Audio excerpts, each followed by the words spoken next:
మంచిగా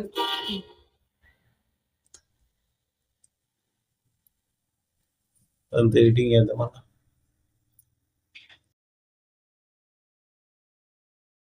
శ్రీ కేదారేశ్వర వ్రతకల్పం కథ ప్రారంభం.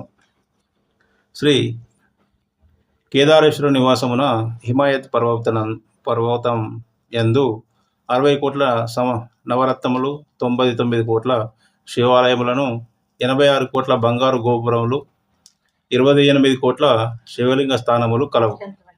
ఇట్టి వైభవం గల పర్వతమునందు కోటలు, శిఖరములు, మకర తోరణములు, మాణిక్యములు ప్రకాశించనున్న దివ్య గృహమున నవరత్నములు గల గద్దె మీద పరమేశ్వరుడు సుఖీసునుడై కొలువిదీరి ఉండగా, సూర్యచంద్రులను నేత్రములుగా పులి చర్మమును ధరించి బయట బ్రహ్మయు, లోపల విష్ణువు, ముందర వినాయకుడు, కుమారస్వామి, వీరభద్రుడు, బసమేశ్వరుడు, ప్రమద గణాధీశ్వరులు, మునిపుంగములు కొలుచుచుండగా, మేనకాది అప్సరసలు, కిన్నర కింపురుష, గరుడ గంధర్వ సిద్ధ విద్యాధర గుణములను పాటలు పాడ తూర్పున దేవేంద్రుడు, ఆగ్నేయ భాగమున అగ్నిపుత్రుడును, దక్షిణ భాగమున యముడును, నైరుతి భాగమున నైరుతియు, వరుణ భాగమున వరుణుడు, వాయువ్య భాగమున వాయుదేవుడును,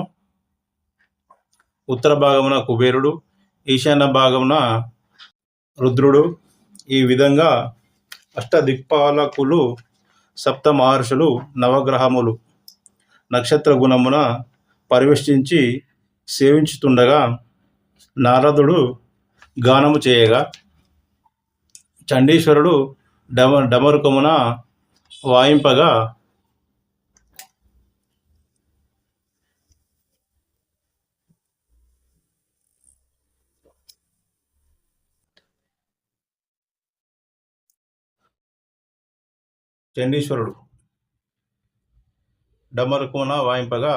భృంగీశ్వరుడు నాట్యమాడంగా, సర్వశాస్త్ర వినోదములు వికసించుతున్న పార్వతీ సమేతుడై, పరమేశ్వరుడు ఉన్న సమయమున దేవతల ముని గుణములు పరమేశ్వరుని వద్దకు వచ్చి, దేవ ఎల్లనోములు నోచుటకు, శత్రువులు చేయుటకు శ్రీపాద పద్మములు చూచితివి, సకల ఐశ్వర్యములు కలిగి ఉంటివి. అయినా ఇంకొక చిన్న విన్నపం వినగలవు. ఏ వ్రతము చేయు సకల అభీష్టి సిద్ధి గలుగునో అట్టి వ్రతము ఆనతి